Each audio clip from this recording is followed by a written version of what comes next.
Welcome, ladies and gentlemen, to a new episode of The X Button. I am one of your hosts, Alejandro, and with me is the former hurricane survivor. Oh, hey everybody. How's it going? I'm pretty good. How are you doing? Well, it's really great to have power. And I already kind of had my whole chat about that last week, so I'll kind of digress on it. But it's good to be back in the 21st century, and it's good that this tropical storm that's currently supposed to hit sometime today has not shown up and should be hitting mostly North Louisiana. So we are fortunately spared that wrath this time. Yeah, at least you won't be sent to the Stone Age again. Thank God for that because that was difficult, and I just made a post on one of my social medias. I may take a few of those pictures and throw them to my Twitter so the rest of the world can see what that was about. But yeah, that was fun and it was crazy. Some of those images look very apocalyptic in a very Kojima-esque fashion. Yeah. That's why it was particularly funny that I decided to try playing Last of Us 2 during and immediately after whenever we had a little bit of extra power to throw on the generator for a second. And even then was like maybe an hour out of the 2 weeks. But watching all of the post-apocalyptic stuff walking through that was like, oh, so this is real. It was weird. So yeah, but we've been doing some other stuff definitely, and I've actually been working. It's crunch time over at the Paul Illustrative offices. I The game that I've been working on for a while is near a soft release. It's gonna Okay. be I think he wants to get it out by like late November or December, and he wants my art for it by like mid-October so he can edit the 3D models. Can you say what game it is, or are you still not allowed to say? I can actually. So it's called Sea of Choices. It's going to be like a 3D old school Final Fantasy-esque story, and it should be somewhere online by now. I don't know if there's going to be much, if anything. Um, Let me see. Yeah, it's like an RPG. It's like there's Sea of Choices announcement trailer. You can find that in YouTube right now. Really? Okay, Yeah. let me search this real quick just to show it. Um, I don't think any of my stuff is going to be featured yet. Yeah, okay. Announcement trailer at Sea of Hmm. Choices. That's the one. Wait. Yeah, that's it. Okay. Yeah, this is it. So the models right now are placeholders, Hmm. and whenever I give him the final art for all of the human or at least humanoid characters, those will change. But yeah, the guy that makes this, his name is Nicholas Prindle. He is his grind set is amazing. He's a music producer that he's been doing indie stuff. I think he has like 3 or 4 albums on it. Um, and his whole idea is to put visuals to the music that he's created. Hmm. And he says he wants to make a game with the most amount of music in a game ever. I don't know if that's exactly what he's going for this one. He already has like 100 plus tracks Oh, that he wow. wants. Like that's his real passion. Even if it shows up for like a few seconds, Or original that's his thing. tracks? Yeah, he makes it all. Dang. It's all instrumentals. So that's his thing, and he loves it. So that's where this kind of came from, and I would let him tell it more than I could ever. But yeah, he basically hired me to do all the 2D art that shows up whenever Mhm. you speak to a character. So I am designing and making the art for that. You should ask him if he ever wants to come over and promote the game Initially, since you're working on when it. Yeah, when we started the X Button podcast the first time when it was still Static Radio, Hmm. I think I mentioned that one time and then that just Oh, so never that's happened. him. So That was that him. was him. So way This way is back. this is it's been in production for him for a long time and I came on even though he told me near the beginning, this is where like I'm actually doing work for him and sending him sketches and stuff. So that's been really exciting. And the fact that it exists and I can show people and it's like I have proof. I have proof. It's real. I Yeah. swear. Um, It's surreal just to even be a part of it, because there's no way I feel like I ever would have been hired for a game otherwise. And now I can say I worked on a game that has been released at some point in the near future. That's So freaking awesome. Just I put know. in there, I'm so especially happy for your about it. art. Like you can put that in your LinkedIn. You can start sending it out, Yep. and every time you make critiques about art that completely misses the mark, you have a point. We see I you, know. I'm not Tetsuya just a Nomura. random guy that draws things. I'm gonna be like, yeah, got a game under my belt. And I don't want that to ever like go to my head, because it's just one indie game, but also it's more than I could have ever hoped for. So I'm happy that I'm a part of it. What about you? Same old, same old. Always going on walks, working on the family business. We just had our Independence Day yesterday, How's so that? Because I hear there's been some stuff in the news. yeah, just to not get too political, the things that are happening Yeah, in my country are, let's just say, they're not as smooth as one would think.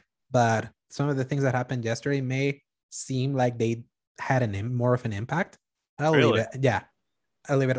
Let's just say the president felt a little shook That's by good, the things because that happened. So there's I know like, you and I were a little concerned about if yeah, people would take those things seriously. yeah, because especially when it comes to like protests and all that, you'd never know if it's just show or not. But Right. yeah, very, very curious to see where things go.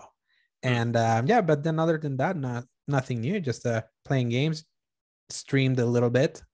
I You can saw always see. that. Yeah, you can always say we were gonna talk about that. Yeah, you Uh-huh. can see the stream always at our YouTube channel. And also, I think more of a housekeeping thing. Now we can finally address the fact that we moved days. We have. Yeah, so That's Paul, like true. explain why we moved days. Well, every time we seem to have been releasing an episode on like Monday or Tuesday, it seems that somehow we predate some huge amount of news by even like an hour. I think there was one that broke as we were finishing recording, Mm-hmm. and we completely missed it. We And almost tore our hair out. We're like, we cannot believe that I this was broke. driving us crazy, and then we would have to either film a reacts or a second portion of the episode, and it's getting harder and harder as adults to clear out more schedule time. Mm-hmm. So we decided to push back our recording day to hopefully come out on Thursday Mm-hmm. to beat any Friday shows, and also not miss all of the cool stuff that happened during that week. Yes, and also more importantly, is that because usually when we did the news, whenever we recorded either on Monday or Tuesdays, we were always recapping the previous week. But since you're already in the new week, new stuff is happening, so Right. we were already algorithmically kind of dated in a way. Hmm. So like if we keep up with the news segment that we have kept up since the very beginning, and if we're doing it kind of like as a weekly recap, since we're not a daily news show, um, might as well recap it within the week. I feel like as everything is kind of like hot in the iron, it was basically fresh off the oven or as close as possible. Like the episode we did post the opening night live thing was very eye opening in just how important it is to kind of hit. So just yeah, expect new episodes on Thursdays. Potentially Friday things happen. Like if for Yeah. some unforeseen reason, we're always gonna be aiming to always be consistent in hitting on Thursdays. But if it somehow it happens on Friday, think that in our adulting something happened. So yeah, but hey, True. I'm kind of proud that we haven't missed an episode. You've missed some, but like the show I has have gone. missed a Yeah, couple, but there's a couple of big reasons why I exactly. Yeah, missed one was those. vacation and the other was a natural disaster. So Yeah, a large one too, because people are the cost is coming in, and it's been very bad for a lot of areas. yeah, but here's what's funny: that we did have a gaming event last week and nothing happened this week, so things are looking up. Last time it was E3 and you had to go on vacation, then opening night live happened, and then the hurricane came over. So it's like at least we Hopefully, I can't get be to too have some superstitious. breath. I need to breathe between this. I need to play some games. Oh yeah. Speaking of playing games, Paul, what have you been playing this week? Alejandro, I've been playing a very interesting game that came out on Tuesday Mm-hmm. called Deathloop. Oh yeah. You have been playing it as well. I was, I think, what you were streaming even, Mm-hmm. and You I can check actually the wanted to stream. Oh yeah, yeah, you where can where check are you three finding and that? yeah, you can check it like I streamed it for like 3.5 hours. like the first couple hours post tutorial. Mhm. So yeah, you can definitely see some of my early thoughts and how good or bad I am in the game, and some funny stuff that also happened within it, like me Very hitting entertaining. the battery of my electronics and shutting up the game like unexpectedly on stream. That was a very god dang it moment. So, and I Yeah, didn't and hate then it. It's just there. all of the invasions that you had to suffer through. A feature that I never would have expected to be so popular in this game, a sort of game at least. So yeah, But so tell me, Paul, like how many hours are you in, and what do you think of Deathloop? I am very far in. I played a lot of it yesterday, and I think it is a fantastic game. I think more reserved about it. I mean, as you know, before release, I was super skeptical. Um, Once it came out, I was playing through it. Tutorial was a little like heavy on the front end, but I understand why, because they really want you to understand these fundamentals so you don't go through the whole game missing something that you really should know. Because once it opens up, you really need to understand your fundamentals to get as much out of that game as you could. Um, I have some notes actually that I really wanted to get the wording right on this. Mm-hmm. So, Deathloop is Wolfenstein plus GoldenEye. Oh my god, Yeah, yes. yeah. Think about it. Yeah, because the Um, song, the art, the kind of like its aesthetic, its vibe is it's very that. Bethesda. Yeah. Um, it fits perfectly. I was in the middle of two different moments that made me realize the similarities. One was sneaking around the generator room in one of the places, and it felt very GoldenEye because you had your Metal Gear Solid gray walls, you had Mm-hmm. your industrial, like Cold War era look to it.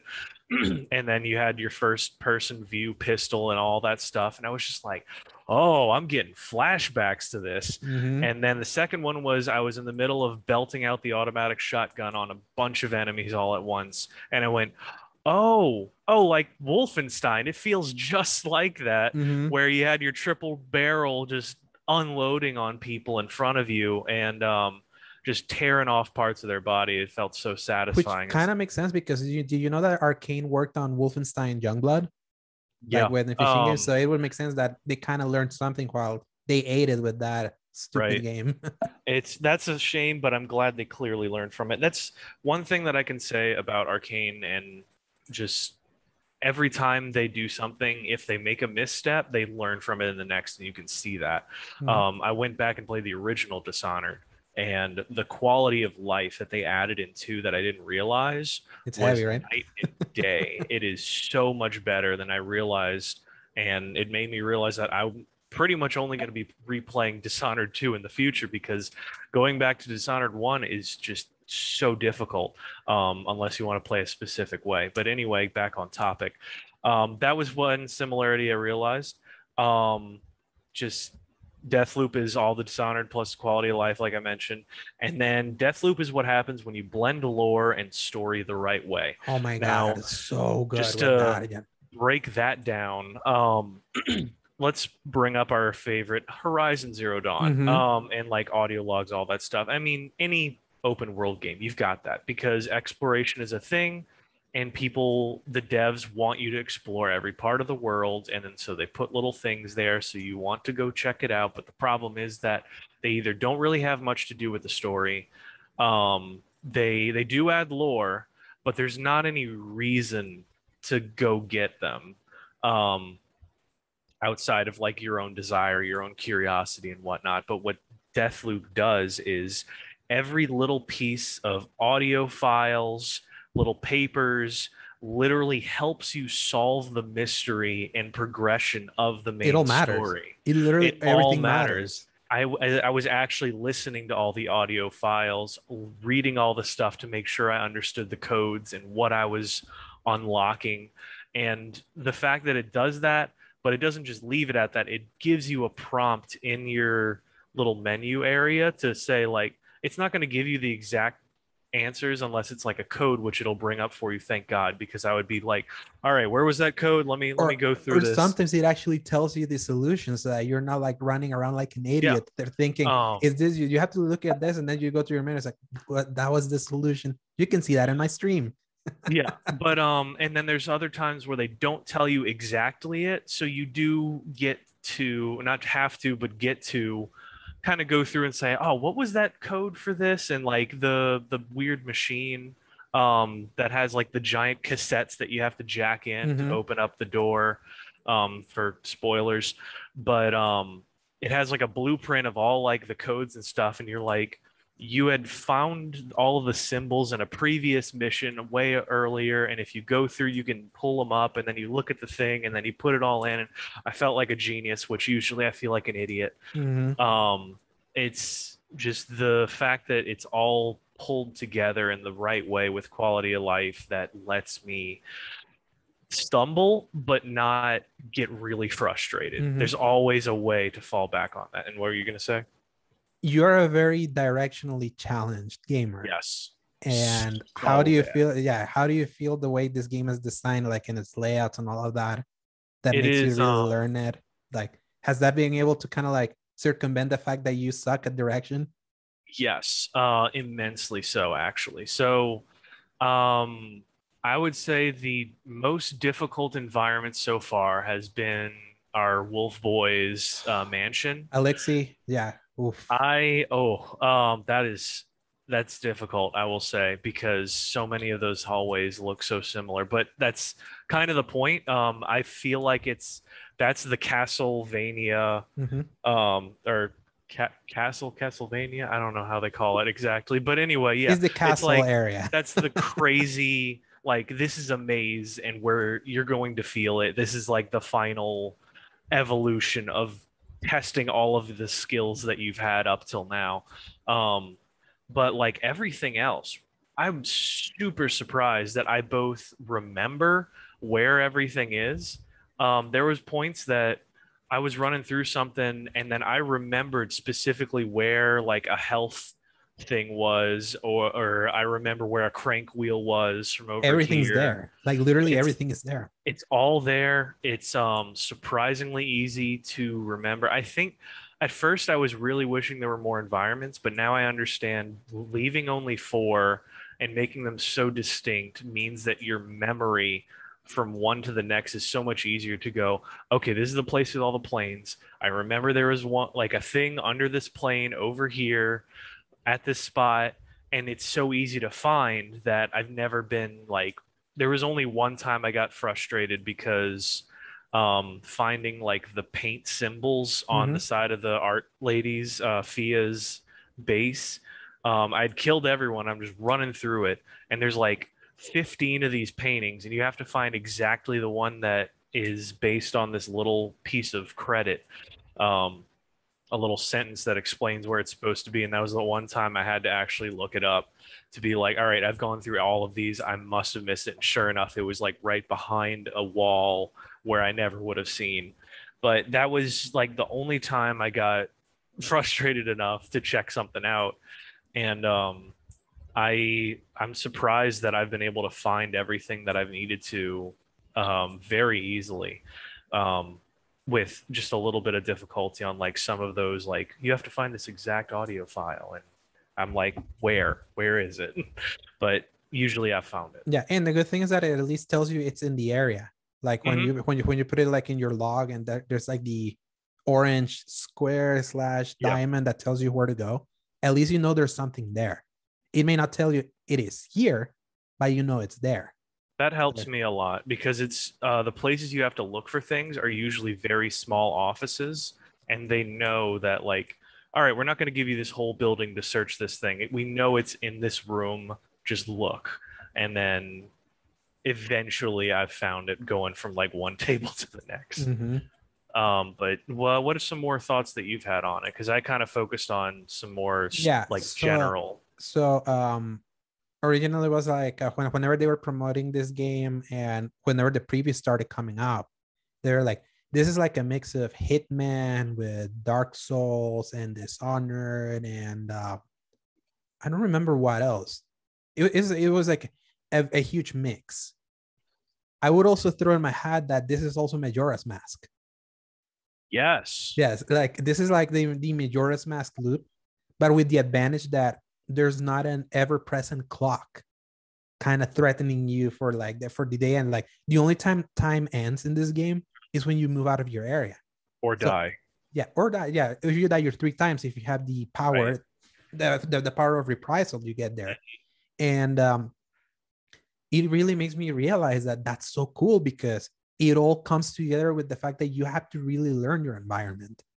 And I know there's one big complaint I've been seeing online about the game. It's been obviously that people feel it's a little bit more stripped out compared to Dishonored, like less power, it's streamlined, like, for sure. It's a little bit more streamlined, but it's all in service of you not getting too overwhelmed with the fact that you have to keep up a lot.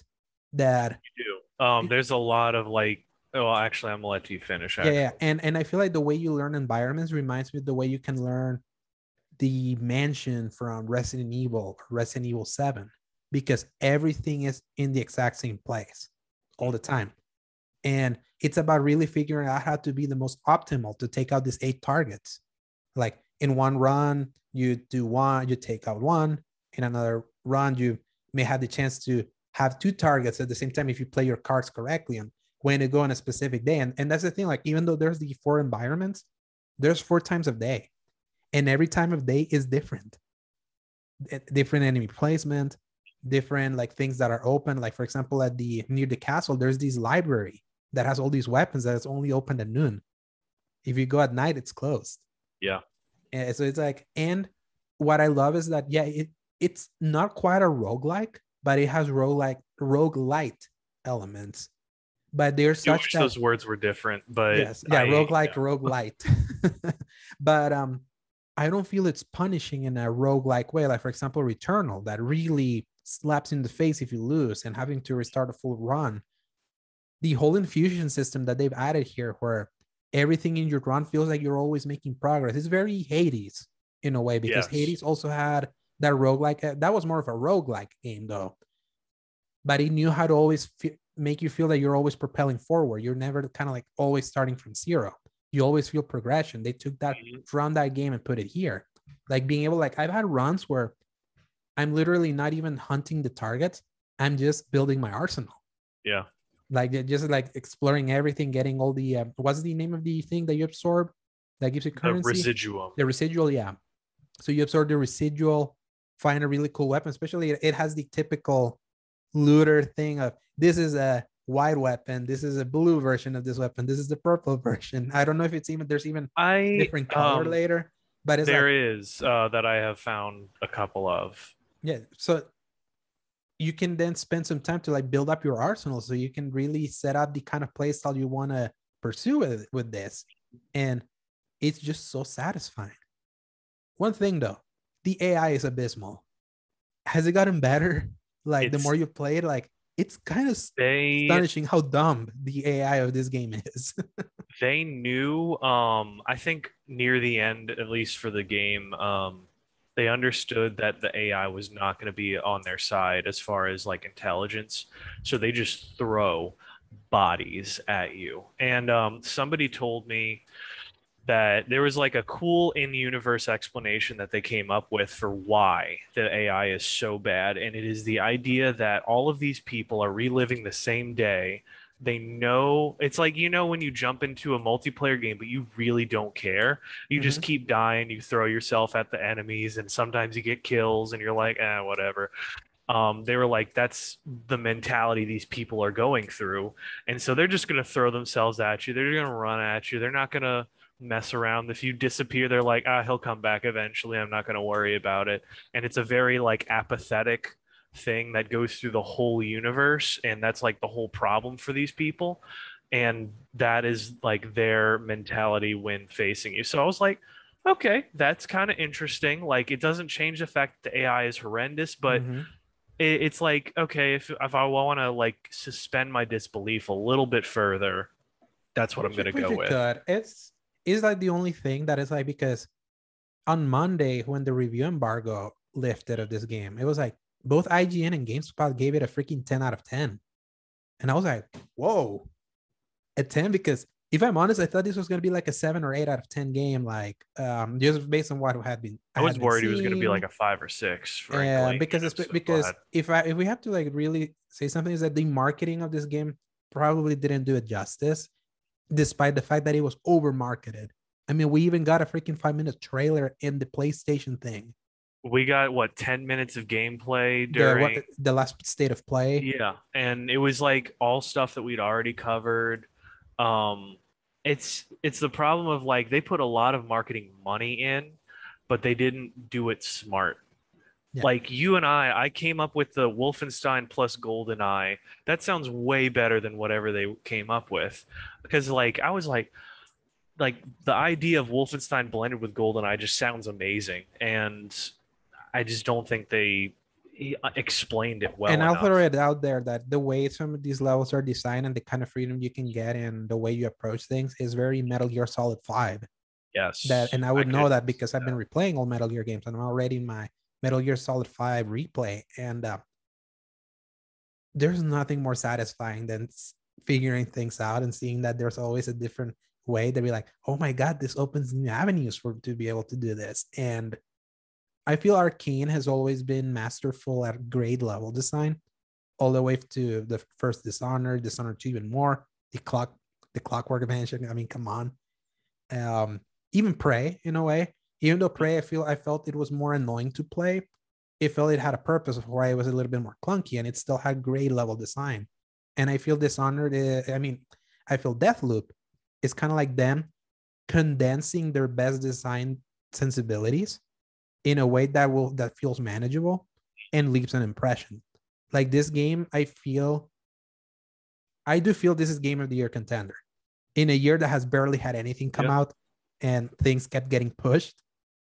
And we barely bought anything new this year. We were talking about that. yeah, Like it has, and also the fact that this is the only big high profile exclusive on the PlayStation 5 for the rest of this year. yes. That's Like, another big thing. I think Sony really wants it to succeed. That's what I'm hoping. This will be a commercial success because Sony needs it to win. mhm. And I'm gonna let you go back to that. And not only that is like it also behooves Microsoft because they own Arkane now. That's what's Oh, I so didn't even think of that. yeah, that's what's so hilarious about this. This is like both this and Ghostwire Tokyo were like the two Bethesda games that Sony scooped up before Microsoft bought all of Bethesda outright.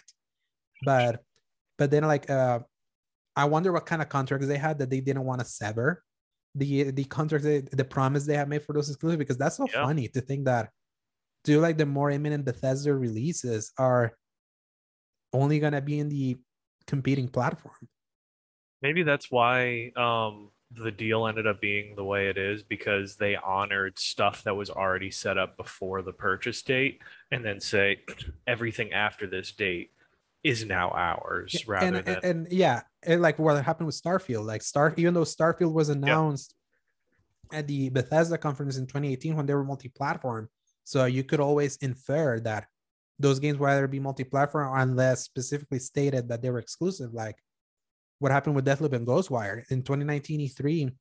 They announced both those games, but with no platforms attached. But everyone assumed it was going to be multi-platform until it was announced that Sony bought timed exclusivity for those two games at the June 2020 PS5 event. So which I'm glad that it's going to be timed, honestly, because I think more people need to play this game, yeah, especially and with how bad it's been on PC. oh yes, like I heard some horror story. What's funny is that I don't know what happened to Arkane, that the PC port of both Prey and Dishonored 2 were busted. Like they were not running correctly. They were not displaying the proper resolution. Like I remember hearing that and I'd be like, oh man, but they're what's funny is that their roots are on PC. These are people that have worked Yeah, on PC before, like they did Dishonored. So I don't know what were some of the games that they worked before Dishonored, but they were the kind of games that you find on PC. So it's probably funny. just allocation of resources So tied to games. yeah, probably. And at least the PS5 version, as far as I played, I haven't seen any single bug. Like I have there's had some one time where it froze and I lost almost an hour worth of I progress. haven't had that happen. I did Yeah. have one moment where I got stuck in the environment. This in stream, and the way for me to get out of that without like resetting was I just chucked 3 grenades, like committed suicide, so I could kind of Lucky. so I could use the reprisal mechanic. But then other than that, it's like it feels pretty clean. And I will say that as someone that has been a little mixed with the adaptive trigger use on PS5, like some Yeah. games do it phenomenally, like Astro's Playroom. Other games do it abysmally, like Call of Duty. yeah, Call of Duty is in between. I feel the game that does it the worst is Avengers. The Oh. adaptive triggers in Avengers is really bad. Hmm. It's like it's not consistent. It doesn't have consistent rules. It's overly strong. It's like it's not pleasing to play. But in this one, I feel like, for example, the Call of Duty thing has where you tap the L2 button. It was like Yeah. super hard to like aim, and then Hmm. it had and this one had different. The R2 button had different um, ways that it reacted depending on the gun it used, but it still felt a little strong. So like if you're doing a handgun, it didn't feel good to like shoot too fast. This one feels like it got the balance right on how strong it needs to feel, and it feels more immersive. And It I hope does. that as the generation keeps going and more games still use the adaptive triggers. I mean, even freaking Back for Blood is going to use adaptive triggers in PS5 based on the beta that I played. Astro's Playroom used it so well, and it's so perfect in that game. Like how it just much more immersive you feel and more magical it feels when it really works. That I hope more games do it well. I'm Do you hear? hoping so too. I only heard like a slight bump just now, but Okay. that was Yeah, it. it's like I feel Um, I hear water dropping, so I don't know how is that well, because is it raining? there's a bathroom Maybe. close to my room. So Oh, maybe so. I had two little things that I wanted to mention before we moved on. Mhm. One is the specific quality of life of recharging power. Because in Dishonored, as awesome as they want you these powers to be, They run you out of real always had a quickly. very limited amount.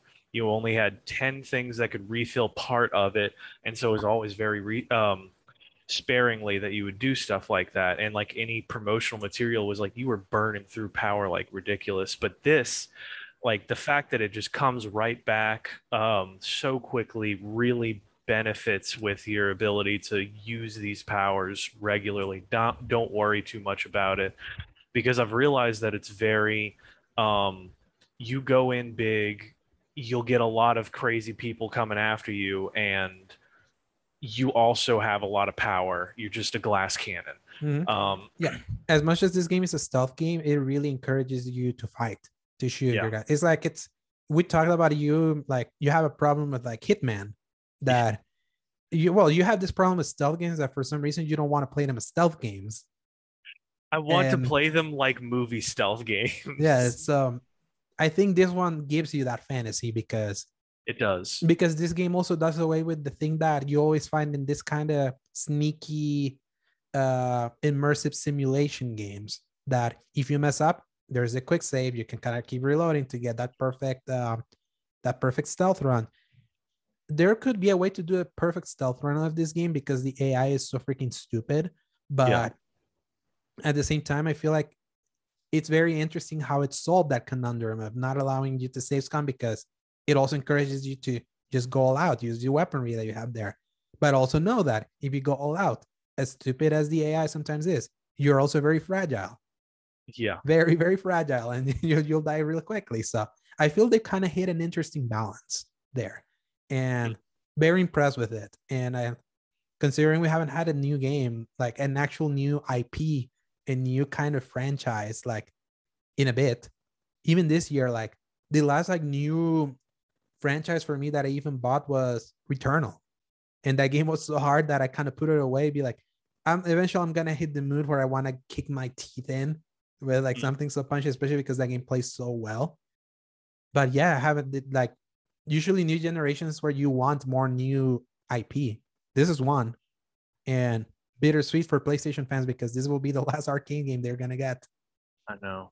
And that hurts my soul a lot. But if it helps that studio get the recognition it deserves, then I'd say go for it And the because, financial security yeah. because neither Dishonored 1 or Dishonored 2 or even Prey sold that well, like at all. So at least now that they're under Microsoft can decide whatever they want to do with them, but because they put everything on Game Pass, that's what matters to them. So they have a little bit more job security. So that's good. And I always said that I always like when two consoles can justify why you should own both. And just playing this, I'm like, Arkane's so good. They have so many good studios outside just Bethesda. Like just the Bethesda games like Fallout and all that, I've kind of petered out of them. I don't feel as they have to like really revamp the engine, the quality, like the bugginess, like everything else that Bethesda does is not as buggy as a Fallout or an Elder Scrolls. That's fact. So Fallout feels like the Family Guy of video games. but yeah, so like those games, yeah, Starfield is exciting because I will always be for a space exploration RPG. Like that idea is like, I feel that's ironically that's untapped potential somehow in the realm of role-playing games. So maybe that would be one, but like games by Arkane and then machine games, like Machine Games doing the Indiana Jones game, you assume that's going to be exclusive because with Sony getting exclusive licensed products right now from Disney, I wonder if Disney, that's how they're going to throw the bone over at Xbox. Be like, yeah, Sony's getting all these Marvel exclusive games. They're even getting a time exclusive Star Wars game. You keep Indiana Jones. So I feel like this at least like makes me more curious about trying to own at the very least a Series S, just to be able to keep experiencing these games once like they're out of PS5. And that, like I said, it's good for Xbox. Like it is very shrewd, especially now that you see the big reviews, like the critical reception of this game. Like God, they can flaunt that, be like, hey, we own this studio that gave us this 10 out of 10 game in many big websites, and they're all ours. And if you wait a year, you can play it here for free on Xbox Game Pass. So big get for them and big win for Arkane. I hope at least this game sells well, just on the fact that Sony has nothing else. Like big. So yeah, big props to Deathloop. Is it a 10 out of 10 game? Maybe a 9, I would say. Still an excellent game. Like, I can't get over the AI personally because it's like you literally destroy a firework in the corner and there's this enemy to the left and they didn't even react. I'm like, it's bad for that. I'll agree. Just like you can turn a corner and they won't even follow you to that corner. They'll just go, oh, he's gone. All right.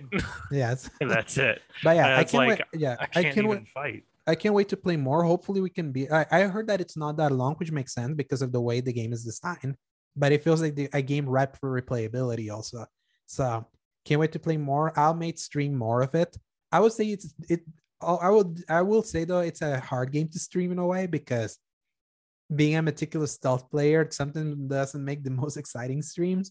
But some of the ways that I messed up were also funny. And also we cannot finish talking about Deathloop without mentioning the fact that the invasion mechanic is freaking hilarious. And the fact that you invaded me and me not knowing and me just killing you and like being so deadpan until you posted in our group chat that happened. Yeah. I was like, wait, that was you.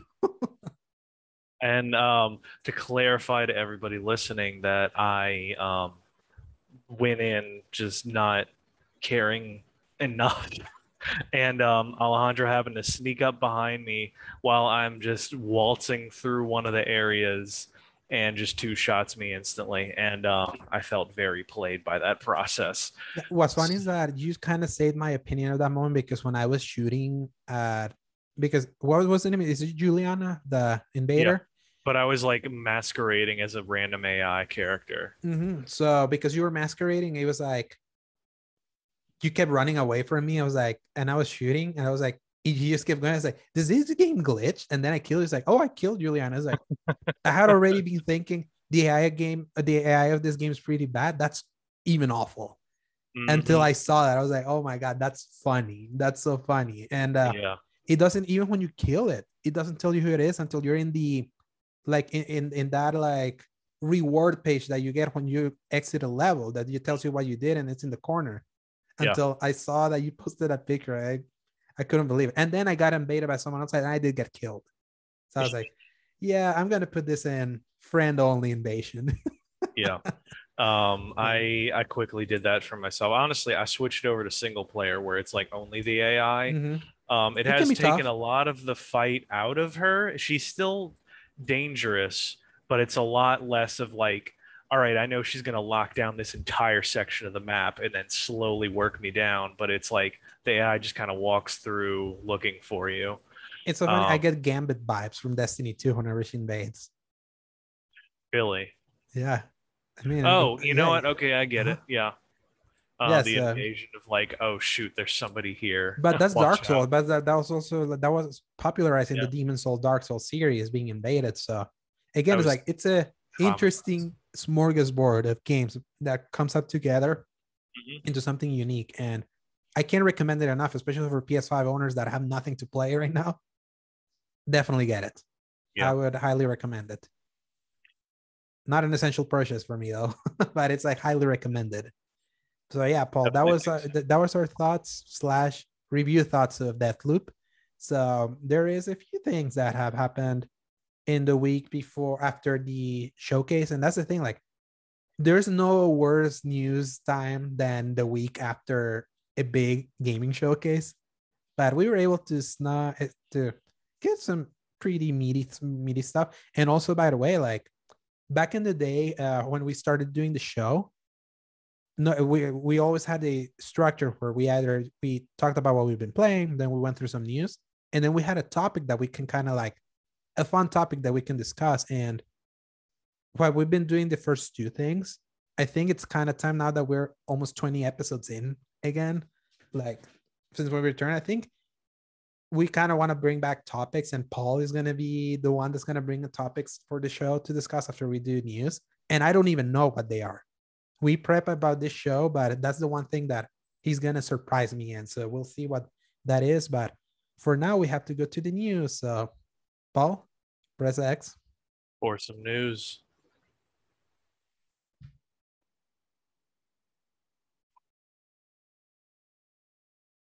All right, Paul. So it's a good thing that Deathloop came out because even though we're in the fall, delays are still happening. Yep, So as we I'm happy. it's a yeah, even as we finally entered the fall season of releases, if you thought we were done with game delays, think again. Two big profile games for this holiday, Battlefield 2042 and Dying Light 2, just got pushed from their original release window, citing once again development hardships due to COVID. Battlefield is missing its October 22nd release date and instead is releasing on November 19th. So you might think, okay, it's just a month. No big deal. The problem is that it's missing its chance to release before this year's Call of Duty and just a few weeks before Halo Infinite. And Dying Light 2 had its December 7th release date, which in the great Microsoft Trebuchet showcase of 2021, Dying Light was heavily showcased and they kept reiterating December 7th, December 7th. Yep. Well, it's coming out in the not so crowded month of February 2022. So, Paul, Battlefield is one of the few games that you're looking forward to this year. I mean, you're still Yeah, getting it, but I am. I'm really sad that it's coming out even later, but I'm frankly a little surprised that it even was delayed only that amount. Like mm-hmm. it's still in 2021, which I'm at least thankful for on that side. Yeah, I honestly I had forgotten that it was October 22nd. I don't know why I thought it was October 7th. And that's Far That Cry. was some That's what it was. Mm-hmm. Okay. Um so in any case, I mean, I'm looking forward to it still. I'm sure they're going to come out with something good. It just sucks that it's going to come out between Call of Duty and Halo Infinite now, and that is going to heavily affect the player base, which is like the biggest um, obstacle for Battlefield Yeah. games. And my thing with this Battlefield in particular is that the last time that they delayed a Battlefield was Battlefield 5 because that was also an October game that then came out very late in November. Mhm. So it came out way after Call of Duty. And the funny thing is that in that year is like they had a little bit more of an advantage in content than Call of Duty because Call of Duty Black Ops 4 didn't have a campaign. So they could always promote that, hey, we at least have one, even though that campaign sucked. The Battlefield 5 campaign sucked. Yeah. Um, it didn't help that, and obviously Battlefield 5 already notorious in the way that it didn't reveal well at all with its reveal trailer and some combative responses to the response to that trailer. Forgot about that. So yeah, and so it's like it let Call of Duty kind of happen. This year, Battlefield has had the advantage that people really like how it looks because it's growing back into a setting that people are more comfortable with, even though it's a little bit more futuristic. It's still more exciting for a lot of people than just World War II and World War One. Even though World War One was really awesome in Battlefield 1. Now that it's coming out after Call of Duty as a full price game, Call of Duty rarely delays. They never delay. I don't know how they do it. They hustle because they have like 20 developing teams all working all over. Yes, exactly. More so this year because rumors were that the development wasn't going swimmingly this year. By the way, the open beta is this Thursday, FYI. Oh wow, okay. So, or actually today. I was like, I think. Oh yeah, today is Thursday. Yeah, today open. Yeah, it's the open beta if you want to try the multiplayer of that thing. It's just if you're out of Call of Duty, it's like people are just gonna flock to it. It's like Battlefield just keeps stepping on these rakes. Like they always kind of want to fight against it. It's like for some reason, ever since Battlefield and Call of Duty have been going against each other, Battlefield has never won. Even if you could make the argument that some Battlefield games were better than a specific year's Call of Duty, and that's kind of sad. But I'm also weird at being like, I hope that if it's only being delayed 1 month, this better not release busted, because also Battlefield games releasing buggy is like already have a notorious like par for the course. It's like guaranteed gonna. They've gotten they've gotten better, but Battlefield 4 is like legendary. That game took almost a year to get fixed, so it better be clean. But if you had to delay it and it doesn't launch clean, then you should have delayed it until 2022. That's all I'll say, especially because we haven't gotten the beta yet. We were promised the beta for Battlefield this month. Nothing yet. It's like in the delay was like, yeah, beta information coming soon. I'm like, yeah, you guys are running out of time. So, no. I mean, we've been talking about a lot of the idea of saying, oh, it's going to still be 2021. And we're like, it's September. Mm-hmm. Oh, yes. So, and I mean, like what's happening with the Cyberpunk and Witcher next gen releases, we're already in late 2021. Those things are late 2021. And then we got to push like Grand Theft Auto 5 that moved out of November to March next year, even though it's an 80-year-old game. Dying Light 2 makes me nervous why it had to delay to that, because I promise we'll eventually, hopefully I will gather the list for next week so we can see exactly what's coming up. I keep telling you, January, February, and March are effing horrifying. Worse and worse. It's basically what usually comes out in like that October, November, December time, just pushed back like 4 months or whatever. I'm not looking forward to it, but I mean, hey, it's at least something that's not going to be jammed into the late part of the year where I have to also buy Christmas gifts for everybody. It's like after that, and I get all the Christmas money, and then the early months are awesome for 2022 because at the very least, after a year where we barely had anything, there's going to be choice in those first 3 months. But if you're one that likes playing a lot of games, it's horrifying for your wallet what's coming up. So, sorry. Hope for the best for those two. Number 2, is the newly announced Marvel's Wolverine PS5 exclusive going to be M-rated, Paul? Sounds like it. Yep. According to the game's director, it's highly likely. Answering a fan inquiry in regards to the game, director Brian Horton confirmed that the game is going to be a full-fledged title, so not a small game like Miles Morales, which it's mentioned because Brian Horton directed Miles Morales, and that it's aiming for a mature tone. When you say mature tone with Wolverine, you gotta go for M-rated. Gotta. Considering 2009's movie game adaptation from X-Men Origins Wolverine for the PS3 360 era shipped with an M rating, and Insomniac has had previous experience with more adult fare like Resistance and Sunset Overdrive, as well as showing a trailer where Wolverine's knuckles are pretty bloodied, it seems we're definitely going to get a proper definitive representation of Wolverine that was sort of scratched in the 2009 game. That 2009 game was pretty good, but it was also pretty rushed. Yeah, it was a movie game put to market really quick, but the fact that it was really good was really special. Other interesting tidbits for the Wolverine game is that Walt Williams, the writer for Spec Ops the Line and Star Wars Battlefront 2 and Star Wars Squadrons, is the story lead for the game. And apparently, one of Naughty Dog's big art designers for The Last of Us Part 2 recently joined Insomniac. Tinfoil hat. I wonder why they joined. This gritty art, what are they going to be doing gritty art forever in Insomniac? The fun things, it sounds like. Especially once you told me about the writer joining all that stuff, I would say that even though like Battlefront 2 and Squadrons had their problems with it, I can't really fault their plots for the most part.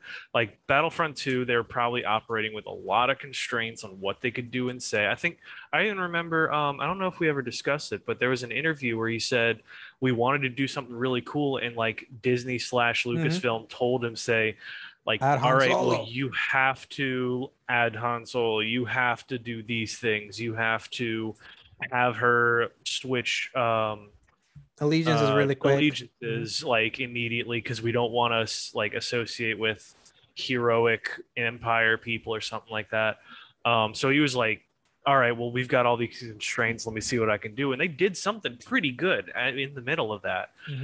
Squadrons, they were able to get a little more freedom, at least leaving all of the Empire people still part of the Empire. But it was also that, and the adventure continues kind of ending. So, I mean, overall, it was really interesting. The fact that you could only really do stuff in your ship, and then it was dialogue. I was pretty impressive. So, and then of course Spec Ops the Line that deserves no introduction whatsoever. So I'm so set for this. Whatever this guy's got, I'm ready for it. I'm going to be there day one, checking this sucker out, and I love it. It does make me wonder the full-fledged title thing, especially now that we know Spider-Man is 2023. I wonder if this is a 2024 game then. Yeah, that's what I'm wondering as well. Like at first I thought, oh, they're doing the Wolverine next, then Spider-Man in 2023, and now I'm like, I don't know. It's weird that they showed Wolverine first and then Spider-Man, I guess, but that's why it wouldn't make me think that, but maybe I'm wrong, and they were just trying to intro into the next Spider-Man game and then not go down. Yeah, it's more like if we're talking about the showcase from last week in particular, is like announcing a Wolverine game from them. It's a bigger punch because you knew Spider-Man 2 is coming. That's the thing. Yeah. Watching all the reactions made everyone think, "Oh, Spider-Man!" And but then like, "Whoa, what's cowboy?" What's this cowboy? Yeah, exactly. And what makes it more exciting is that because you know that they're working on both of those games. Like Spider-Man 2 got an even bigger pop just for the fact that, oh my God, they're also working on this already while they're working on this. They're crazy. That's the that's why they spaced out those two things the way they did. At the same time, don't put it against Insomniac for them to release both games so close to each other, because they did with Miles Morales and Ratchet. They are a company that hustles, but they're a company that hustles. Like they've shown that if there's something that I learned from Insomniac in all the years that I've been following them since like the PS2 and PS3, like just think about it. In PS2, they did the original Ratchet and Clank, Going Commando, Up Your Arsenal, Deadlocked. Then they moved to the PS3 ones, the Tools of Destruction, Quest for Booty, Crack in Time, All for One, the Full Frontal Assault, Into the Nexus. That's just Ratchet, because in between that, they also did 3 Resistance games. They also did Sunset Overdrive and a bunch of VR games. The Song of the Deep, Metroidvania thing that they did with GameStop. The Ratchet and Clank remake, and now Spider-Man, Miles Morales, Spider-Man Remastered, Ratchet and Clank Rift Apart. That's like they do so much. Yeah, it's insane. Like how much they do, and a lot of it is quality. The only bad game, quote unquote, that they released there was Fuse, because that game got hijacked by EA. Right. So, they haven't missed, despite all of the constraints and work that they've been going through. Who was that we both follow that said that Insomniac has like 10,000 employees now? Ooh, it's a guy from the Sacred Symbols podcast.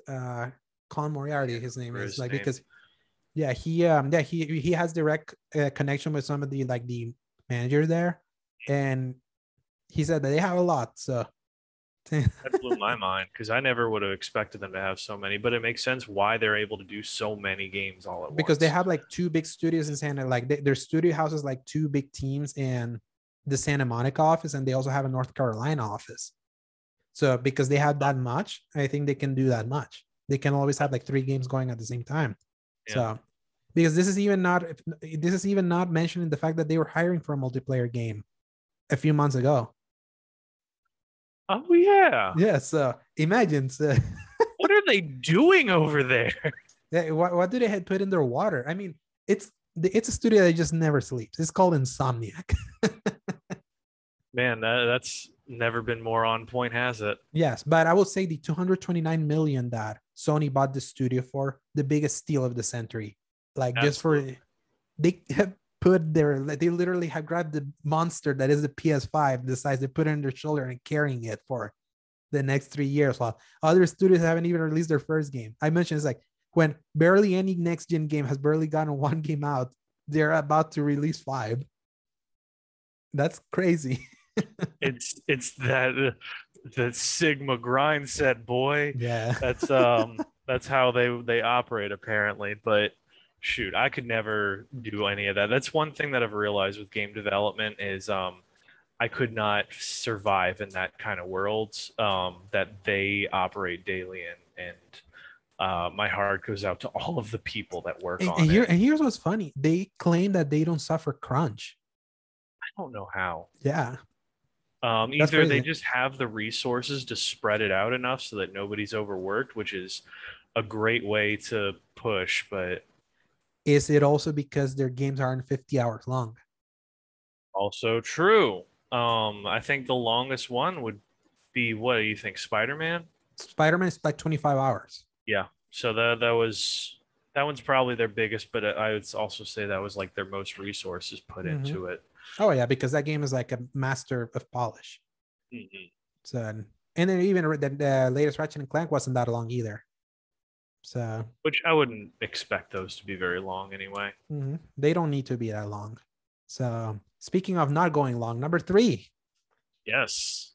So why is the God of War reimagining not going for a trilogy? According to Cory Barlog from a recent interview he did with YouTuber Captain Cuba, because of extended dev time. Barlog mentions how the first game took 5 years to make, 2013 to 2018. And he also says that the Eric Williams directed sequel may take close to around the same dev time, give or take. So they're almost going for 4 years since it got pushed to 2022. We don't even know if it might even be pushed to 2023 because it didn't put a date in this latest trailer. So that would put them around the same time of dev time. So they don't want to spend like 15 years just to tell a complete story if they can tell it now. So from 2005 to 2013, 4 God of War games from the Greek saga were released by them, not including the 2 the handheld spin-offs made by Ready at Dawn, Ghost of Sparta and Chains of Olympus. That like if you got that many games in that period of time, that tells you like development has been different now. So them saying they just want to do 2 games because it's gonna take them even more than like close to 9 years, like 2005 to 2013, it's 8 years. 6 games came out in that time. 2013 to almost 2023, it's almost 10 years. 2 games. I can see why they want to move on and just tell the story now. So Barlog's comments do check out. God of War Ragnarok is still tentatively scheduled for 2022 after a vague 2021 original window. Remember when that was this year? And it's still scheduled for both PS4 and PS5 with a $10 upgrade for people that get the old version. Also keep in mind that based on the interview that Sony ran with Eric Williams and Cory Barlog in the stream last week, there is like big hints that Barlog is already working on the next thing for Sony Santa Monica. And we might learn that as soon as God of War Ragnarok ships. What do you think of that, Paul?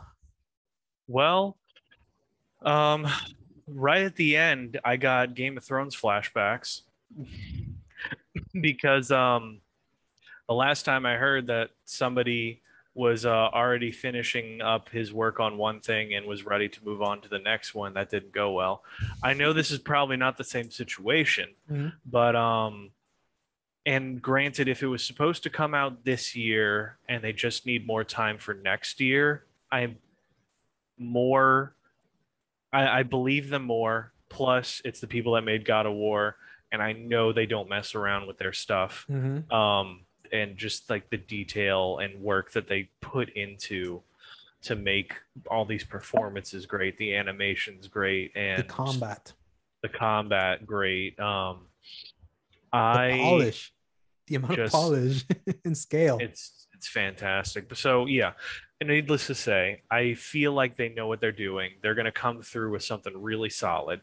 I'm fine with giving them more time to do something like this. It makes sense if they can fill something. I think they even said it was originally just going to be one game that was this whole story, and they realized it was two games worth. So it was like, hey, you know what? Go for it. If you want to make a second game out of it.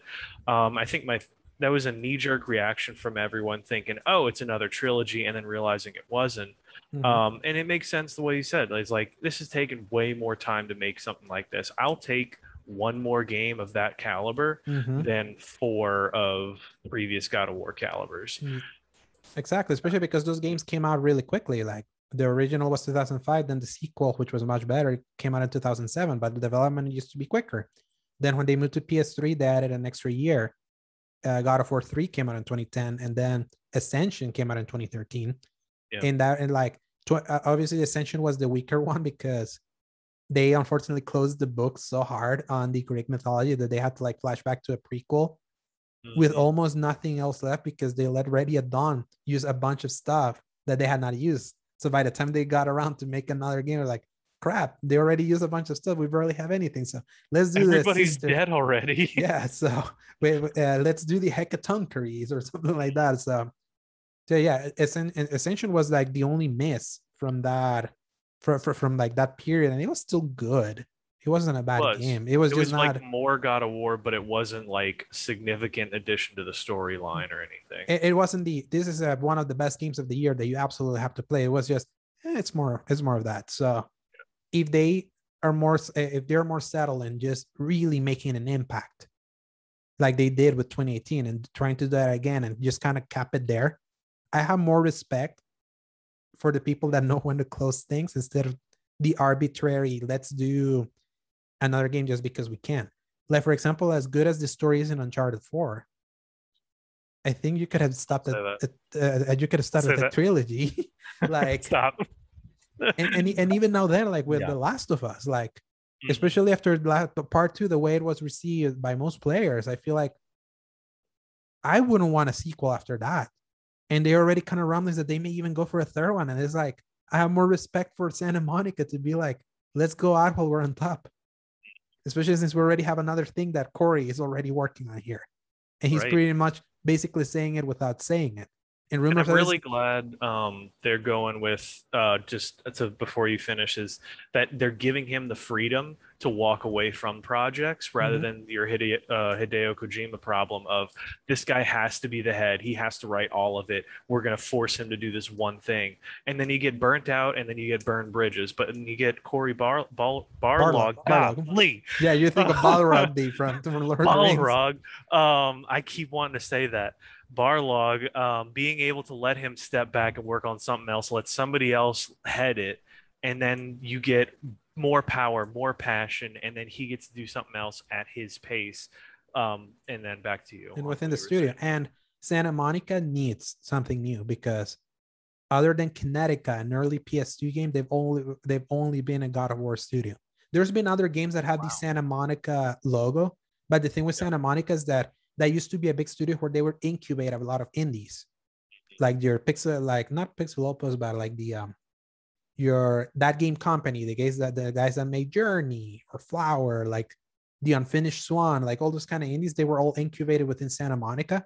But Santa Monica would kind of sometimes splatter the logo there, so people would be like, "Oh, it's Santa Monica made it." But no, they're just, how's the studio that made this thing?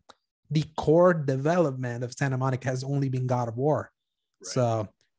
They have, and That's why they tried to do that sci-fi game that got canceled back in like 2013, 2014, because Oh, they just want, like, as you can see in the Racing Kratos, excellent documentary.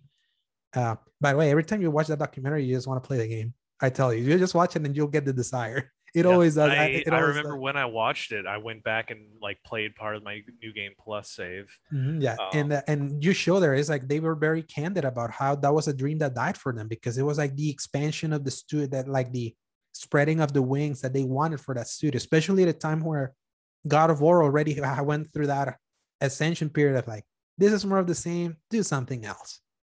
So that's what it was so hard for them. So for them to like have revived God of War and make it like now the marquee title that everyone wants, more than a Naughty Dog game. That's what's funny. Like Naughty Dog was like the big dude, and now everyone just wants Santa Monica's game right now.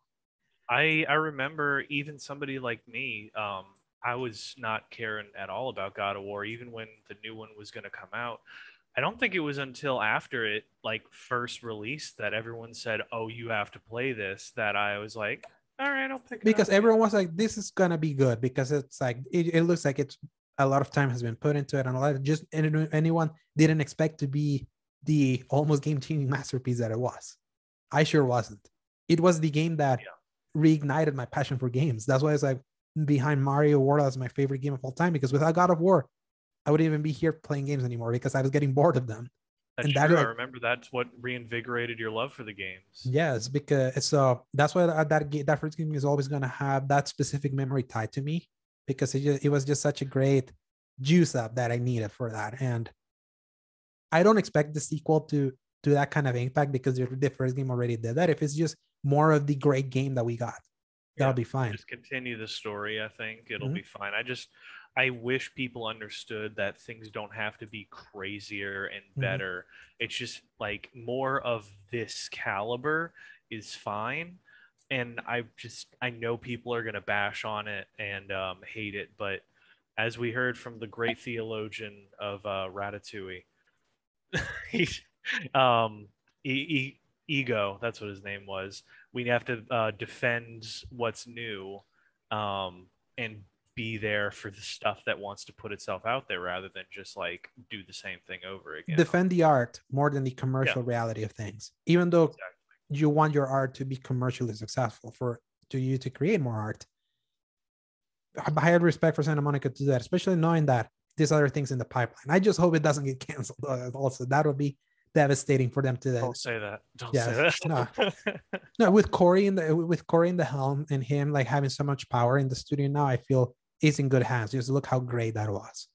Final story before we go into topic. Do you hear about this NVIDIA leak?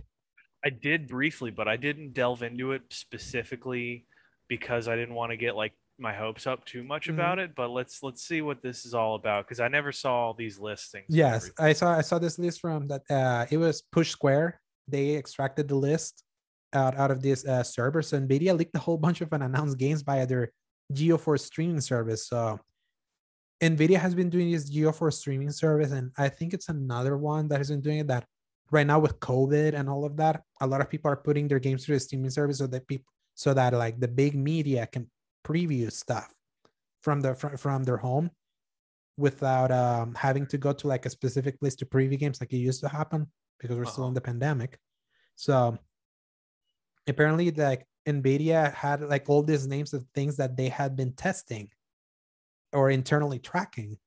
So it's like, if you put that in your server, then you mean that there might be some truth to it, basically. So here's some of the games that people could get out of the server that got leaked from this: Chrono Cross Remaster, Final Fantasy Tactics Remaster, Final Fantasy IX Remake, Kingdom Hearts 4, Resident Evil 4 Remake, Street Fighter 6, Dragon's Dogma 2, Monster Hunter 6, Grand Theft Auto Remasters, BioShock 2022, Mirror's Edge Remaster, an Untitled Respawn game, Titanfall 3, Tekken 8, The Talos Principle 2, Crysis 4, Batman Arkham Knight Remaster, XCOM 3, Injustice 3 Gods Will Fall, Destroy All Humans 3, Sniper Elite 5, Cities Skylines 2, Fight for Middle Earth, Mortal Kombat 12, Call of Duty Modern Warfare 3 Remaster, Helldivers, and PC versions of PlayStation exclusives like God of War 2018,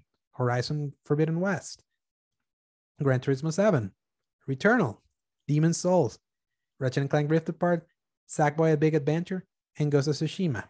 So they basically said that even though these names popped up there in this leak, that you shouldn't be seeing this as confirmation announcements of basically these games that have mostly been unannounced. But the fact that this NVIDIA has to always make their games work on PC, so they have to know what's going to be compatible and all that. So them having these names, it's quite interesting. What do you think, Paul? I have questions and I have reservations. Yeah. I usually think of myself as an optimist, but for whatever reason, when it comes to game rumors, I am an immense skepticist. Look at Abandon. I mean, look at all of these things. These are all either things that have been heavily rumored. It would be like a home run if they did it, or it's been a while. It's about time for something like this. I feel like you and I could come up with a list that's similar to this based on what we know about the industry, and it would be almost identical.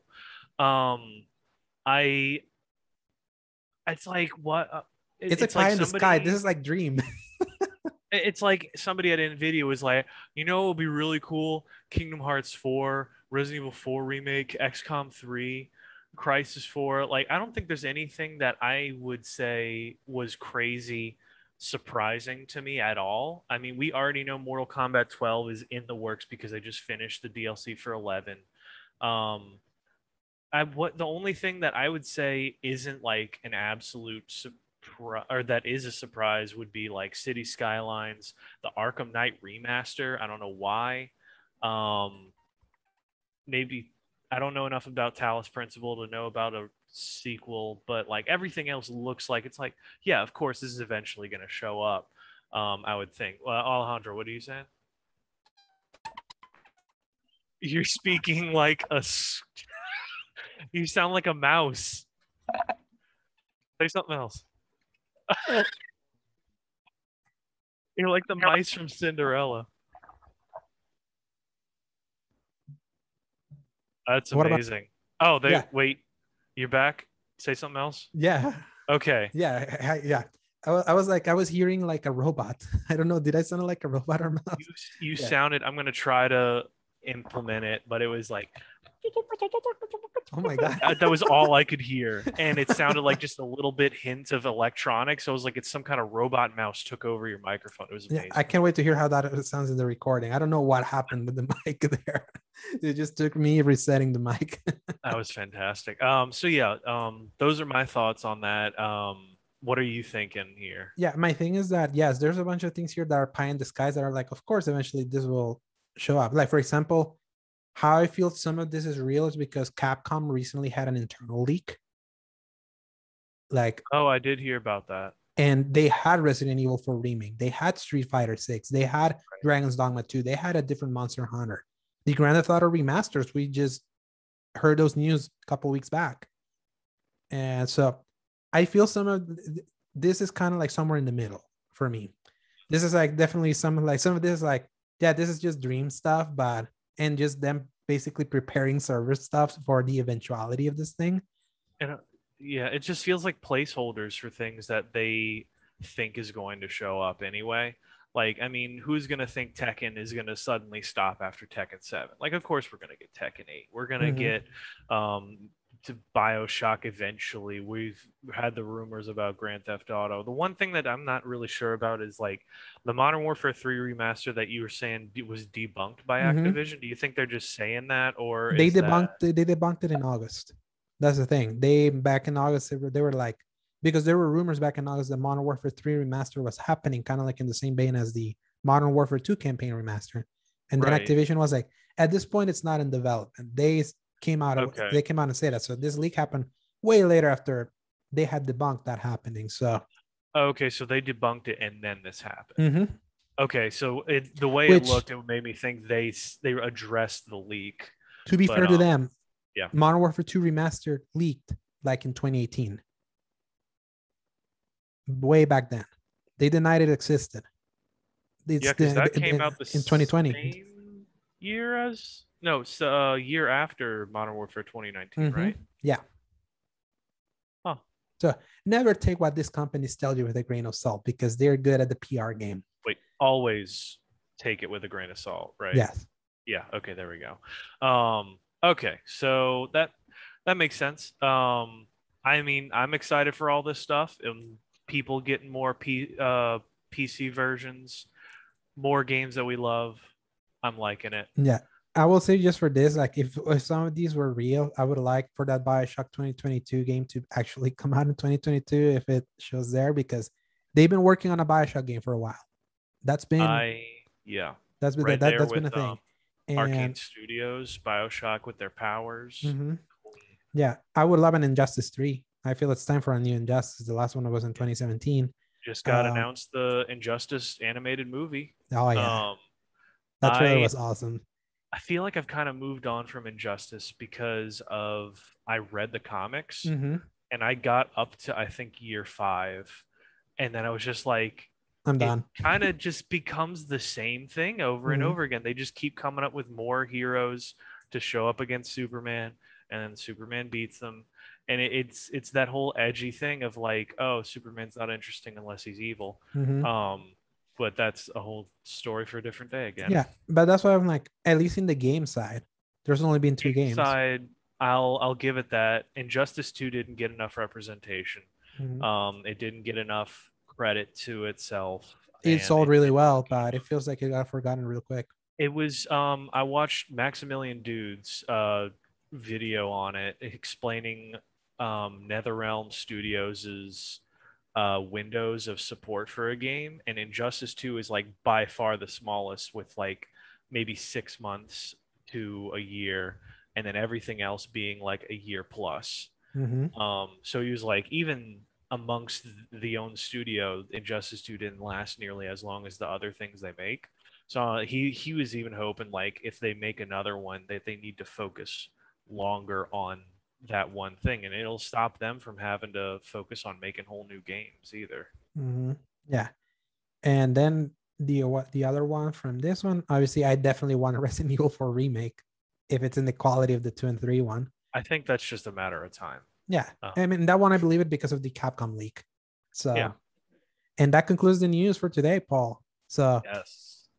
press X for the topic. Yeah, I am gonna pull this up right now. We're gonna have a nice little thing to chat about. Here we go. So, think about this. It's a sort of a two-part question that I have for you today, and that is, what game element or mechanic is popular right now that you would like to go away? And in response, what is a gameplay element or mechanic that has gone away or mostly gone away that you would like to return? So the two parts of what's something games do now, hang on, let me finish. And what's something that's not there that you'd like to respond. And I'm not talking about scraping off the top and saying like microtransactions or like the easy stuff. I want you to give me something good here. Do you have something already? Let me think. Let me hear Okay, you. so Like I've that's got a couple of things that I would like to throw in there. This is like chew on that for a second. My example to start would be the concept of top-down 2D maps. When you play a game and you open it up, we're going to talk briefly about a game that does it amazing, which is Jedi Fallen Order, mm-hmm. where you have your 3D map. It's Metroidvania just as hell, but you can move, you can edit, you can spin things, and I have never gotten lost in that game. Um, just the ability to manipulate these maps. You have Breath of the Wild. The ability to manipulate the map and dungeons has been so useful. Compare that to games like previous Legend of Zeldas, where it is Mm-hmm. top down, you just got to figure it out, or our lovely game Control that has the whole map squished, Mm-hmm. and you And just you're just have a to thing there. kind of figure it out from where you are. And I get it, there's other areas, but they're all smushed down on top of each other, and I can't find heads or tails of it. The other option for going away would be outfits in games only being palette swaps rather than actual outfits. bringing back Jedi Fallen Order as a bad example for Mm-hmm. this one, because all you had was Ponchos a and the couple different colors and different ponchos. I'll give them that the ponchos at least had variations of them. You had like your cloth ones, you had your heavy ones, but I really would have liked, even if it might have been immersion breaking, some Jedi robes, Sith robes, something crazy, interesting in the world, like fake bounty hunter. What if he was, kind of thing. And then a good example, obviously, Spider-Man, with being very perfect examples and modernizations of previous Spider-Man outfits. Do you have anything, or do you want me to go on? no, I do have one. All right, let's hear it. The over RPGification of games that Ah, has dominated a lot, because every game now has a skill tree. Every game you gain XP. Every game now feels like you're like hitting an enemy, has like some sort of health bar that you're like waiting down. And I feel that just has, in a way, I feel like, for example, in open world games, I feel that's what has created the homogenization that has made me more sick of it. As Ubisoft, and even like for Far Cry 6 has the health bars yeah, now. which was introduced in New Dawn, because Yeah, Far Cry 5 wasn't even that. So like, I feel like because everything feels so overly RPG'd, I feel that's why games feel a little too samey. I feel that's why like for example, I used to love the old Assassin's Creed games, for example, that didn't have that kind of health because of the insta kills that you can get and all of that. And yeah. there weren't any crazy skill trees also, because everything now has a skill tree. Another thing that I would love for things to go away is like, not just maybe not the full elimination of a skill tree, but a skill tree so massive that so many of the things that you unlock you barely even use. Assassin's Creed Valhalla. Yeah. And even I'll even say it, like Spider-Man 2018. I barely use much of that stuff. You find one, two, or three things, and that's it. Yeah, that's And fair. I feel that's it's a design challenge to be able to show you a lot that you can use at the same time that all feels useful. And I feel like a game like God of War 2018 is not too heavy on the skill trees there. And I found that a lot of it really became really useful. Even though eventually then you can just pick a few things that fit your play style of it. It's just not overwhelming. I think Spider-Man 2018 had a lot of that. And why I love Miles Morales a lot, because it was much more condensed. I used everything in that game because there was few things that you could use there. Dishonored doesn't have that crazy of a skill tree thing either. It was more It's compact. it's So just like I realize. I mean, Deathloop. Sorry. Well, yeah, and I'd say almost both, Mm-hmm. because even that's another thing Deathloop condenses is in Dishonored you had to find the bone charms and your the slabs of the runes. That's what it was. And those were your sense of progression. There was no XP. There was nothing like that. And I think similar with God of War, the gamified feature, rather than being like a direct XP, it's items that you can Mm-hmm. use to infuse or put into gear to make it better. I have another one. All right, let's hear it. Loot. Stop. Ah, Stop with loot. Like absolutely stop. Like not everything needs a loot game. Like literally Outriders. not like no. Outriders is a looter. So that I one. think based on the way it was, though, I don't know if it needed all that loot. No, it did because it was a looter shooter. Outriders is Yeah. like that. But like for example, God of War, I'll let it pass because it helped with it was at a time where we were not getting overwhelmed with that. By the time we got to Ghost Recon Breakpoint and it had loot, that's when I almost lost it. Which was only So like 1 year difference. yeah, exactly. Just 1 year is like, ugh. That's crazy how many came out in like that span for Yeah, us to be because then informed of like it. Assassin's Creed became a loot game. What else became a loot game?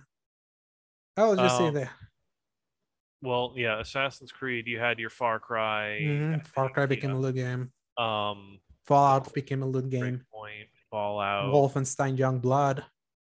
Oh, true. So Um, I like I loot, know there's other stuff in there.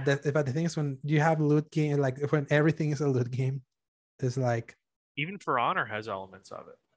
Because yeah, that's how you get your passive abilities is the color system ranking of all of the items you get.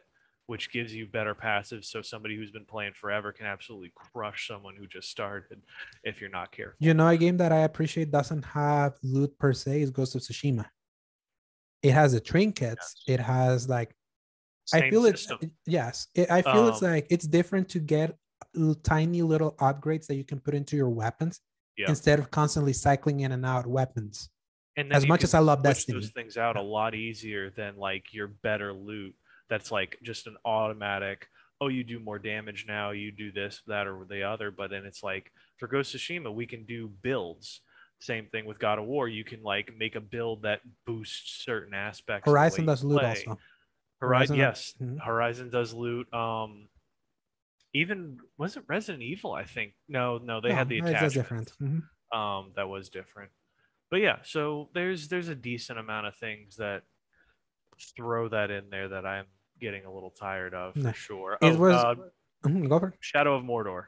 Yeah, another And one. Shadow of War. So yeah, that moving on to the rest of your wrapping Yeah, up thoughts. like playing Metal Gear Solid 5 again before I was playing Deathloop was like, that's a game that has literally no loot at all. It's like the kind of different systems that it engages you with are so much more satisfying there. That it's like, it's not the moment to moment gameplay that constantly shifts you. It feels like more meaningful. When you have too much loot, sometimes it almost feels kind of meaningless to be able to do this. Yeah. A lot of that. And then like you have games that do loot horribly, like the Avengers game. Where the loot there is so like underwhelming because it doesn't really meaningfully affect your character other than its stats. And it's like, yeah, I'd rather not have loot like there. I'd rather like the things that hook you be something different. Like Metal Gear 5 like hooks you with like the growing of your base, the metagame of seeing numbers climb up in things like that allow you to like unlock better weapons instead of constantly collecting and all that. So it's like, I wish we could get kind of back to that design sensibility. And I'm glad like a game like The Last of Us Part 2 was very restrained with skills and the things that you picked up and all that. Obviously, it had the constant looting of that is just basically scrounging for scrap and all of that. But personally, I prefer that than constantly having to find new weapons and all that and stopping to see the stats and all. It's yeah, those are the things. It makes like my brain go burr. That's the thing. Loot in a way is like, it's the card collecting addiction. Like when you're like collecting cards, like you open the thing and you get something that you think you wanted. Or like, yeah, and like I've had that moment in Destiny. Like when I got my Fatebringer with Firefly, I was like there's just something. There's a dopamine release that you get from loot games. But at the same time, it's like it's been overused, and I feel that's the thing that has made many games, especially in the live service area, feel too homogenized. That's true. And I think the only thing that I would say on the other side of it is if you don't give people the sense of progression as much, look at your Breath of the Wilds, there's no reason to even engage with parts of the game if there's not anything you're going to really gain meaningfully out of it. But like you said, the solution would be like the materials you can gain, which you can use to still kind of get some sort of progression. It's just not as much of the, oh, look at this new thing you just got. Look at the colors of it, which I think a lot of people go for the cheap route. So was there anything else you want to take out of games? All right. Yeah, those are the things. Yeah. So the ones that I have, you want a second to think about what should come back or get more popular, is one that I had that you and I were talking about recently with cinematography in games. You have your Metal Gear Solid 1, which has almost no real crazy animations, no faces really at all. But the fact that the cinematography carries all tension and power and gravitas in all of these cutscenes between all these characters makes it so good that it doesn't even matter. You look at the other example being Ghost of Tsushima as a terrible example of it, where you have your side stories or whatever, and it's just a static picture of ya boy just sitting there talking with his mouth moving, and then they talk back at him. And honestly, I just skip all of them. I don't want to hear it. I don't really care. and it's just not interesting. But if they added even just like camera moves while that happens, I feel like something like that would be so much better. And I feel like a lot of games have just gone away from using any cinematography in that at all. To me, like, just bring back linear games. Literally, it's like, Yeah. it's crazy to think like every time you get a game that's even semi-linear feels almost like finding mana from heaven. Like, obviously there used to be a point where we get way too many of them, but now we get none of them. And Yeah. replaying the Metal Gear games, like, even though I'm, like I mentioned, like, Metal Gear Solid 5 is such a great open world stealth game, like, in a way, like, it just grabs you in some specific ways that is so addicting in a way. But getting to, like, you mentioned Metal Gear 1, like, just replaying those early Metal Gear games and the power of the authored creation of a creator, where they dictate the way, like, its story moves, where they dictate the way, like, the pacing goes, instead of giving too much freedom to the player to figure that out. Because, like, for example, Ubisoft, the dude that got fired, Sergei Gasco, the one that basically was in charge of homogenizing their entire slate, he got too um, in love with, like, the player agency of a kind of emerging narrative. Basically, it's like, no, you're the one that tells the story because you're the one that played your way and you create your own stories, blah blah blah, with this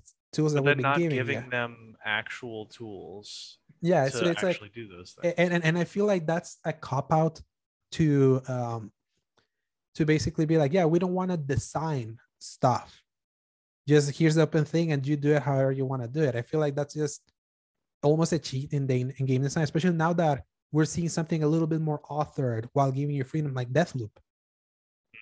Like, Deathloop works so well because it feels more authored, it feels more handcrafted, Yeah. it feels more meaningful, it doesn't feel random or doesn't feel copy pasted.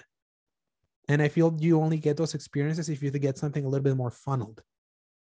I love God of War because it somehow manages to hit that perfect middle of an authored experience that's like linear in design, but also open enough for you to explore, like a Zelda game, like That's old what's school Zelda crazy. game.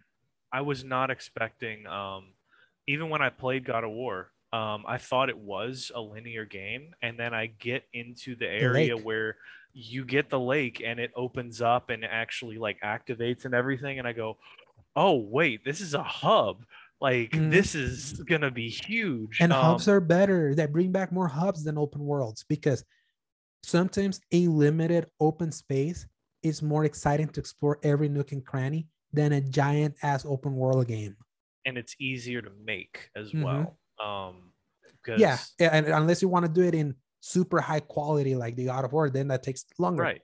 Exactly. I mean, well, yeah, you got that. But I would say even then, adding more detail to a specific area would be easier than like the processing power required to do something like the Just Cause 2 map. But in today's standards, like you Mm-hmm. couldn't do that anymore unless you really cut corners in a lot of places.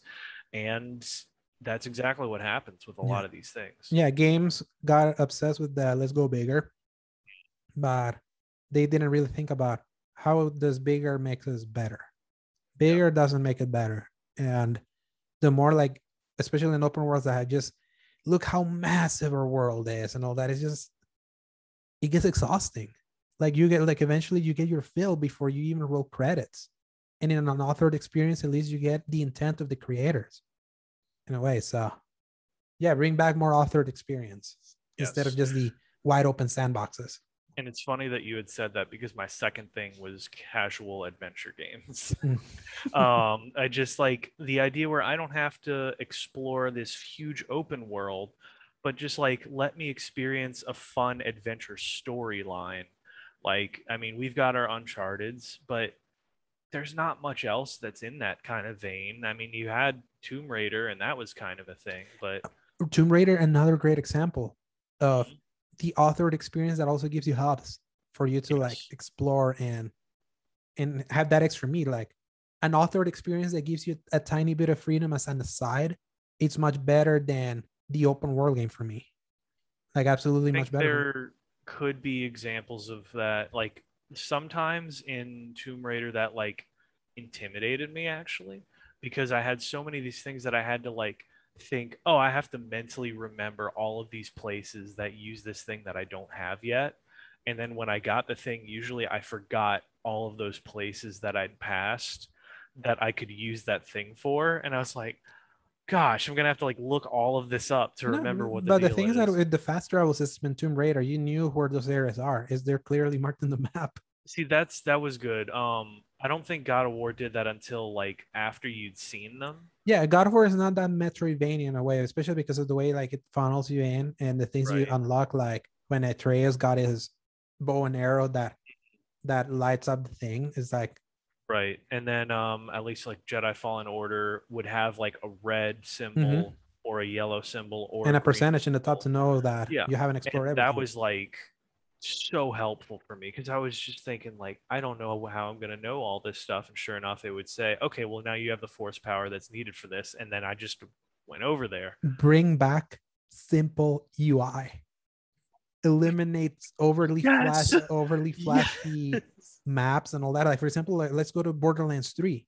They focus so much on make such a stylish UI in like a menus. The menus barely worked. So I and like power to once again Persona 5 for making menus actually entertaining. Because I never really had a problem navigating any of that. And then you had like Super Smash Bros. Brawl that you would hit right and it would go down or down and it would go to the right. And because of where they were, didn't mhm. make sense. Just make it simple, but you can still do good And probably stuff just simple but simply. functional, but also Like not bland. not talking about Mario Golf where it was like too simple. And that was a whole thing. I don't know if you saw the UI for Oh that. And it yeah, was like, no, like it reeked of laziness. A bunch of yeah. Nintendo stuff this year has reeked of laziness. Sorry, PJ. It's like none of it has been great. Like in the way they've been presented. You know, that's actually a perfect masterclass in the simple versus lazy because old Nintendo was always so simple. You Mhm. had your image, you had your picture of like what the button looked like next to what it did, and you didn't have to like use dialogue at all. It just had a picture of what it did right there. And then you have now where it's like white background, black text, no style at all. And that was that's just not right. You got to have something, some kind of flair up in there. So All right. yeah. Anyway, that was pretty much it. The last thing that I had was just the return of tactical shooters, but single player, and So the Rainbow Six Ghost Recon of old. that So your old school like Mission Impossible games, your Siphon Filters. Even I would extend it over to Splinter Cell if you want to go the stealth route, but just something that's like your gun nuts, but you don't want to be on crack. mhm. Like let's just like, and I understand there's like PC games that are kind of like that, but a lot of those are also multiplayer as well. There's a lot of people out there that really want to get into a good slow paced cerebral shooter that they don't want to go up against really crazy tryhards all the time. Yeah. And I think bringing back something stylish, not stylish, but like simple like that would be a good return to Yeah, form. just bring back the hardcore slow game that kicks your teeth, but it's conquerable through methodical, slow gameplay. That used to be the norm back then. And then when Call of Duty happened, everyone was like, no, everyone wants something more fast. It's like You got to the make it a movie yeah, almost. yeah, just be confident that you being a hard video game, but not being like an overly punishing video game, like So Dark come Souls. maybe. I So, almost missed that one, but yeah. mhm. Yeah, so um, I think yeah, that's that's all of it, Alejandro. I really appreciate that topic, and I'm mhm. glad the stuff that you added to it because it's stuff that I wouldn't have thought of at Yeah, bring first. more. Like surprise me with the topics. Is Oh, I will. we prep for the show, but I want that thing to be like more spontaneous because I couldn't quite think until like something like lighted up in my head. And that's the fun part because it's like not quite off the cuff, but it kind of is, and Mhm. that's where we go with it. So, yep. All right. That's it for me, Yeah, Alejandro. and that's it for the show. So, Paul, like, where can people find you? As always, they can find me at Dork of Art on Twitter, at YouTube, also at Dork of Art, and Twitch at Angel Sword 21, which later, well, I guess you'll be watching this on today. Yeah, today. So Yeah. I will either be about to stream some Deathloop, or I will have just done so. So go check out my Twitch, Angel Sword 21. You'll be able to check that out. Alejandro, where can they find you? You can find me on Twitch at twitch.tv/the Slayer Giant. You can find those streams also at our YouTube channel in Escape Media. You can find me on Twitter at @A_Dorsegovia, at Instagram at Alejandro Segovia 93, and at my website at thecriticalcorner.com. And the X button always posts in YouTube and on podcast services not called Apple Podcasts, but you can put it in the RSS feed that we provide at anchor.fm/Escape Media.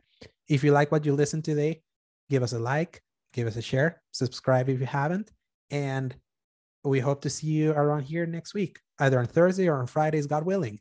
So, Paul is Go going to check out that Sea of Choices trailer, by the way. Yes, go look at it, everyone. I'm going to link it in our yes. in our description. And Paul, it's been a pleasure. We'll be playing together soon again. And until next time, press X. Let's play. See Have you a guys good day, later. everyone. Adios.